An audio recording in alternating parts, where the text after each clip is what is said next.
Apa yang menarik dari manuskrip tersebut? Tentang boleh dikata kong kali kong atau konspirasi antara neo-feudalisme. Tidak boleh bangsa lain setelah diproklamasikan kemerdekaan oleh bangsa Indonesia untuk kembali mencaplok bangsa dan negara kita.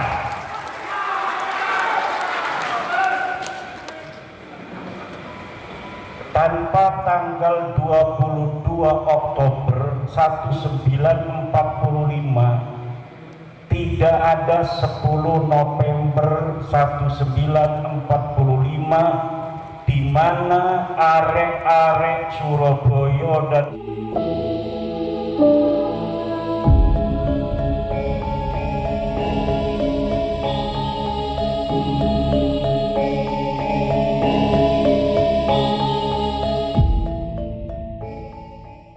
beberapa waktu yang lalu saya tidak sengaja menemukan satu artikel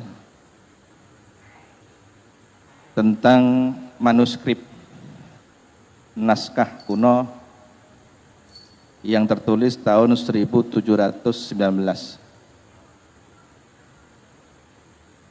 Masehi.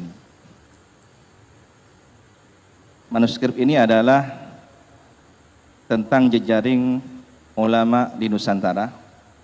Jadi ada jejaring yang di situ dibagi per zona. Jadi wilayah Jawa, Bali, Lombok, Ternate dan seterusnya hingga Papua yang memetakan tentang jejaring ulama para penerus Wali Songo, khususnya ulama dzurriyyah Rasulullah sallallahu alaihi wasallam. Yang cukup menarik kita pada kesempatan hari ini adalah tentang kegelisahan penulis manuskrip tersebut dengan berulang kali menyebut nama Sunan Giri, nasihat Sunan Giri, bagaimana seharusnya kita menjaga sejarah tentang jasa ulama yang secara khusus disebut keturunan baginda Nabi Muhammad SAW, penerus perjuangan Wali Songo. Di sini kami dapat membaca bahwa jejaring itu sudah terbangun sejak lama, yang kemudian dikokohkan, dilanjutkan kembali di era Hadratus Syekh Kiai Hasyim Asy'ari. Apa yang menarik dari manuskrip tersebut? Tentang boleh dikata kong kali kong atau konspirasi antara neo-feudalisme dengan kolonial waktu itu untuk menghapus sejarah perjuangan para ulama pewaris perjuangan Wali Songo dzurriyyah Rasulullah. Seakan kejayaan teritorial Nusantara ini tanpa ada jasa mereka. Nah, kalau kita pernah dan sering mendengar slogan jas merah, ya kita punya jas hijau. Jangan sekali-kali melupakan jasa ulama, sejarah ulama. Nah, ini yang harus terus dikawal oleh Nahdlatul Ulama.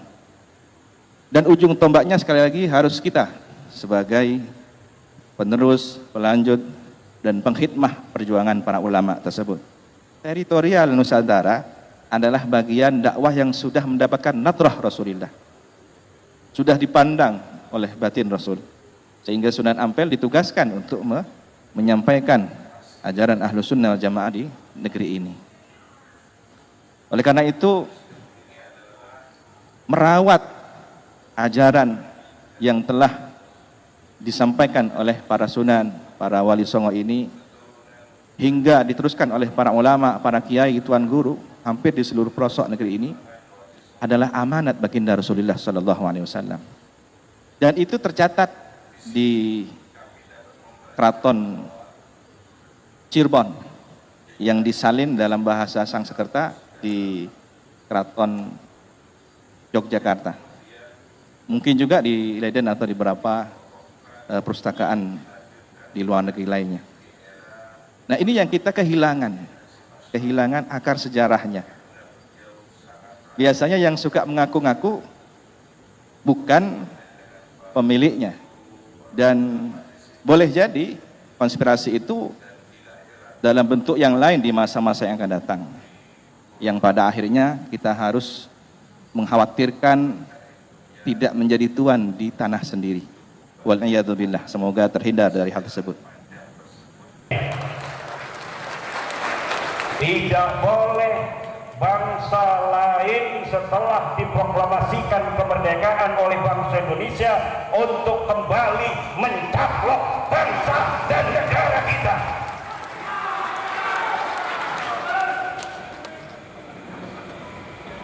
Tanpa tanggal 22 Oktober 1945, tidak ada 10 November 1945 di mana arek-arek Surabaya dan sekitarnya, Bondowoso, Malang, Banyuwangi, Jember, Probolinggo, Situbondo, 20.000 yang mati mempertahankan negara kesatuan Republik Indonesia.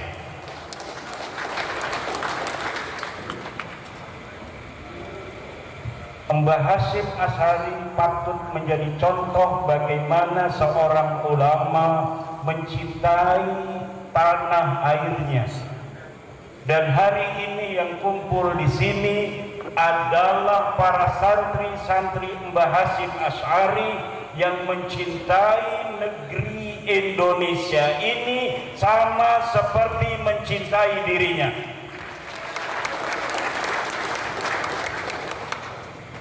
Negeri yang kaya raya Indonesia dari Sabang sampai Merauke tidak boleh dibiarkan kembali ke masa di mana dulu leluhur-leluhur kita 200 tahun diadu domba oleh VOC Belanda. 10 tahun kita dijajah oleh Perancis Belanda. 5 tahun kita dijajah oleh Inggris Belanda, 124 tahun dijajah oleh Belanda sendiri, 2 tahun setengah kemudian dijajah oleh Jepang. Kemerdekaan yang kemudian kita raih dengan nyawa para pahlawan ini di mana kemerdekaan Republik Indonesia bukanlah hadiah dari Jepang, bukan hadiah melalui perundingan, tetapi kemerdekaan yang diraih oleh darah para tentara Republik Indonesia. Oleh karena itu, cinta tanah air ini merefleksi kepada kita yang hadir hari ini, di mana kita mencintai negara kesatuan Republik Indonesia ini seluruhnya, dari tanahnya, dari airnya, dari udaranya, dari apa yang ada di dalam tanahnya, dari peradabannya, dari sejarahnya, dari kemanusiaan yang adil dan beradab. Tidak boleh di Indonesia ini ada orang yang paling merasa berjasa terhadap Indonesia di atas yang lainnya.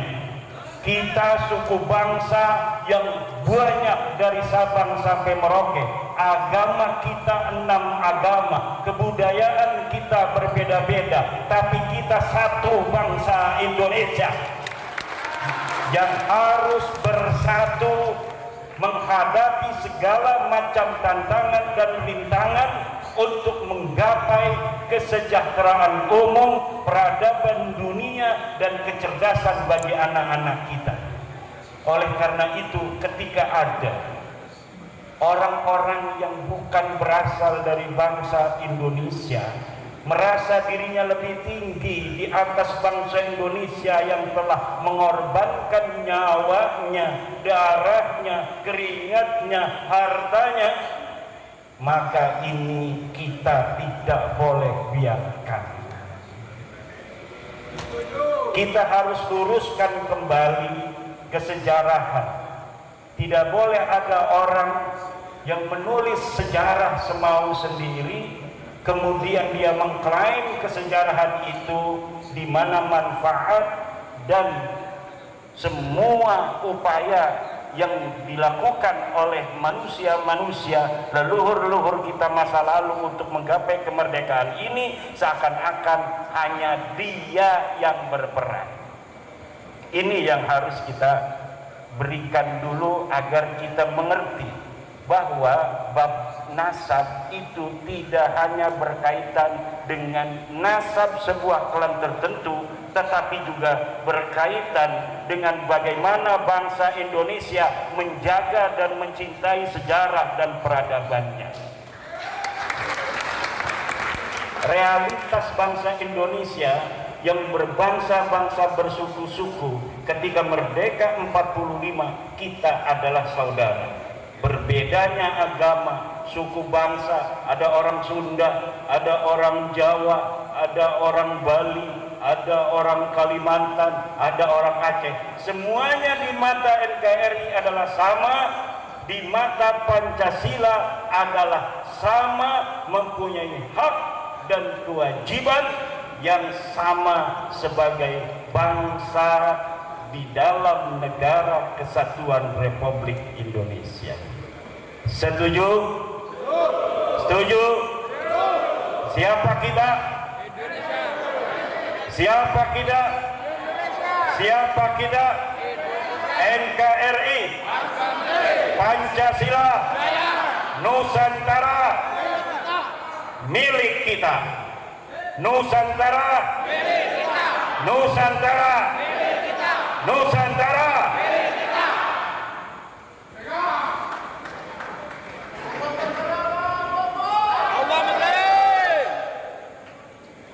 Lalu terkait tugas saya, ini saya diundang bukan untuk orasi, kita tadi nggak dihitung ya. Tadi udah dihitung belum waktunya?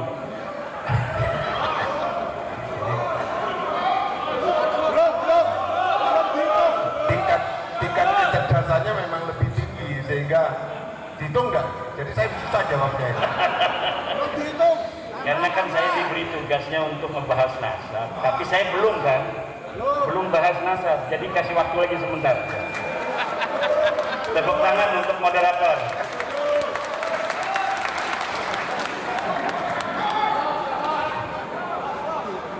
Ini kita ini saudara. Beliau keturunan Arya Wiraraja. Kata dia memperkenalkan diri pada saya keturunan Arya Wiraraja. Kata Ki Ageng Bumisroso, saya juga sama. Kata saya, rasanya saya juga ada. Saya ingat leluhur saya, ada perempuan namanya Yai Ratu Harusbaya, itu merupakan cucu daripada Arya Wiraraja dan Ronggolawe. Masih ada Kiai. Cuma Arya Wiraraja lebih tua dari Tawang Alun ya. Cium tangan berarti. Karena Tawang Alun cucu dari Arya Wiraraja kan ya. Ini di bawah saya ya. Ya. Cium tangan dulu. Baik. Mengenai tugas saya diundang oleh Kiai Ainul Yakin. Alhamdulillah ini Kiai Ainul Yakin, para kiai-kiai. Kenapa ini saya sampai datang ke Banyuwangi? Karena ada video-video dari kiai-kiai Banyuwangi yang 30 detik dikirimkan ke HP saya, kemudian mengatakan kami Kiai Banyuwangi ingin Kiai Imad datang memberi pencerahan di Banyuwangi. Waktu itu masih bulan September. Kata saya, sebelum pelantikan Bapak Presiden Prabowo dan Gibran Raka Buming Raka, saya tidak mau pergi-pergi. Kenapa? Biar keamanan negara kita yang tercinta terjamin, dan saya tidak mau menjadi salah seorang pemicu hal-hal yang tidak diinginkan untuk lancarnya Bapak Prabowo dan Gibran dilantik sebagai Presiden dan Wakil Presiden Republik Indonesia. Saya mau setelah pelantikan, kata Yai Ainul, kalau begitu sekalian Hari Santri Nasional. Alhamdulillah. Kembali ke tugas saya. Itu tadi belum, jangan hitung.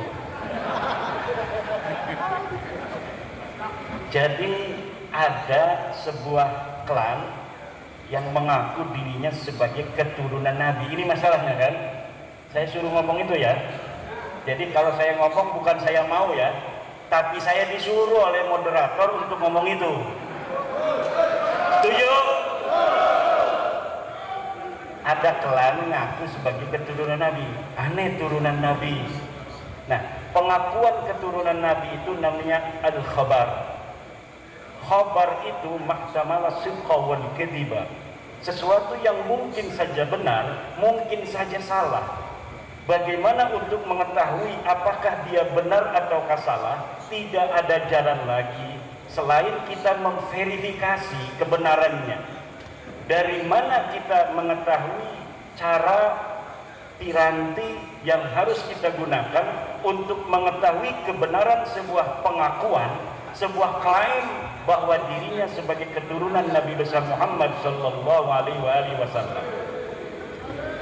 Untungnya khusus untuk keturunan baginda Nabi itu setiap abad ditulis keturunan-keturunan Nabi. Dari mulai abad ketiga Hijriah sudah ada yang menulis tentang nasab. Dari abad keempat sudah ada yang menulis tentang nasab. Nasab daripada keturunan Nabi besar Muhammad.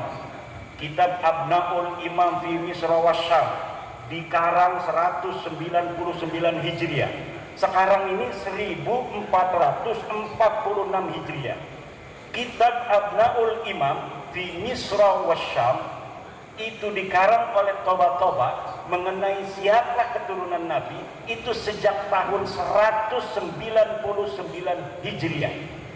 Kemudian saya menemukan kitab yang dikarang abad keempat Hijriah, namanya Siri Silsilatil Alawiyah. Kemudian di abad kelima Hijriah itu banyak sekali kitab, di antaranya Tahdhibul Ansab, Muntaqilah At-Talibiyah, Al-Majdi. Di abad ke-6 kemudian ada As-Syajarah Al-Mubarakah. Kemudian di abad selanjutnya ada Al-Asili, ada Al-Fahri, ada As-Sabatul Musa. Di abad ke-8, abad ke-9 ada Umdatul Talib Al-Kubra, Umdatul Talib As-Sughra, Umdatul Talib Al-Wusta. Di abad 10 ada An-Nafah Al-Ambariyah, ada kemudian kitab Tuhfatul Talib dan lain sebagainya. Setiap generasi itu keturunan Nabi untuk memverifikasi sebuah klaim benar atau tidak dia turunan Nabi sangat mudah. Kita kumpulkan kitabnya dari satu abad per abad sampai hari ini, kemudian kita urut silsilah mereka dari mereka sampai ke Nabi Muhammad, lalu kita verifikasi di kitab-kitab yang ada setiap masa itu. Ternyata pengakuan klan Habib Ba'alawi di Indonesia ini mentok di abad ke-9 Hijriah, tidak dicatat lagi, terputus, tidak nyampe kepada baginda Nabi besar Muhammad sallallahu alaihi wasallam. Ini adalah verifikasi saintifik yang bisa dipertanggungjawabkan secara ilmiah, bukan karena hasud, bukan karena iri, apalagi karena benci, apalagi karena ingin membuat pecah belah umat. Kenapa kita wajib untuk memberitahu kepada orang Islam? Karena pengakuan sebagai keturunan Nabi Muhammad itu memiliki konsekuensi teologis, memiliki hubungan dengan masalah akidah, memiliki hubungan dengan masalah syariah, memiliki hubungan dengan masalah akhlak. Di dalam ahli sunnah wal jamaah ada sebuah ajaran wa nuhibbu ahla baiti Rasulillah sallallahu alaihi wasallam wa dzurriyyatahu ila yaumil qiyamah. Wa kadzalika nuhibbu ashaban nabi sallallahu alaihi wa alihi wasallam. Jadi kalau seseorang itu mengaku turun nabi, ada konsekuensi bagi orang-orang Islam. Tinggal kita memverifikasi klaimnya benar atau tidak. Betul apa tidak? Lalu setelah itu saya urut silsilah leluhur mereka dari yang mulai mengaku. Yang mulai mengaku ada di abad 9, namanya Ali bin Abu Bakar As-Sakran, yang menulis kitab dalam masalah tasawuf namanya Al-Burqatul Musyiqah. Dia wafat 895 Hijriah, menulis kitab bahwa silsilah mereka kepada Nabi adalah Ali bin Abu Bakar bin Abdurrahman bin Muhammad Maula Dawilah bin Ali Al-Ghayyur bin Ali Sahibud Darah bin Muhammad Faqih Muqaddam bin Ali bin Muhammad Sahib Mirbat bin Alwi bin Muhammad bin Alwi bin Ubaidillah bin Ahmad bin Isa. Ini Ahmad bin Isa terverifikasi sebagai keturunan Nabi.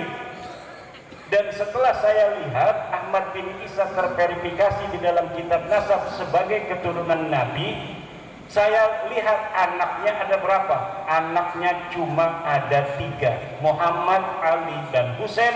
Tidak punya anak namanya Ubaid.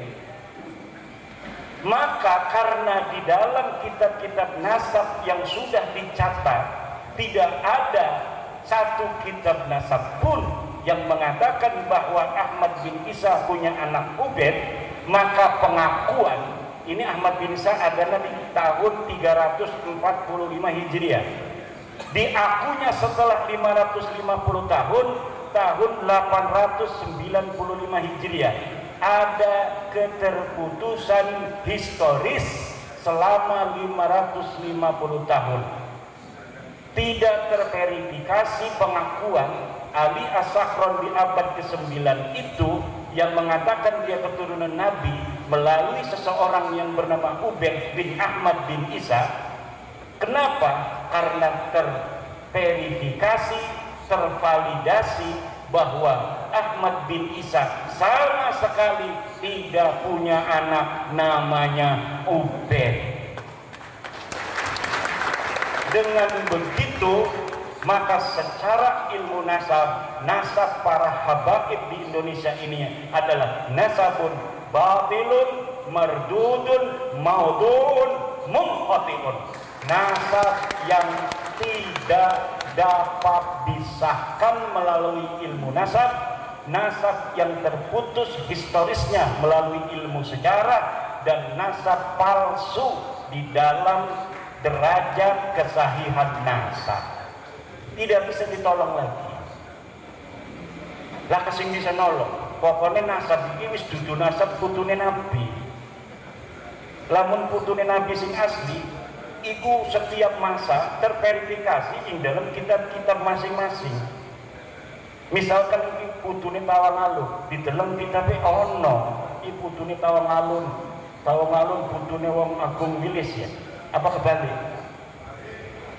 Oh, Agung Wilis adalah cucu dari Tawangalun Wiraraja. Itu ada di sejarahnya. Kenapa tuh Bagus Bogi tadi bisa mengatakan bahwa kami dari Banten juga keturunan Banyuwangi? Ada buku sejarahnya. Lalu kaum habaib yang aku turunan Nabi, sejarahnya mana? Saya minta, nggak ada. Dari mulai abad 9 memang kitabnya ratusan, karena mulai mengaku itu abad 9. Dari abad 9 sampai sekarang ditulis ratusan kitab. Berapapun jumlah kitab itu ditulis, kalau mentok di abad 9 tidak terverifikasi di abad selanjutnya, bahwa kitab yang mulai mengaku tidak sesuai isinya dengan naskah-naskah primer, dengan sumber-sumber primer, maka semua pengakuan itu menurut ilmu nasab adalah pengakuan hadisah, pengakuan baru yang tidak dapat dipertanggungjawabkan secara ilmiah. Terima kasih. Saya Bang Pegang Bek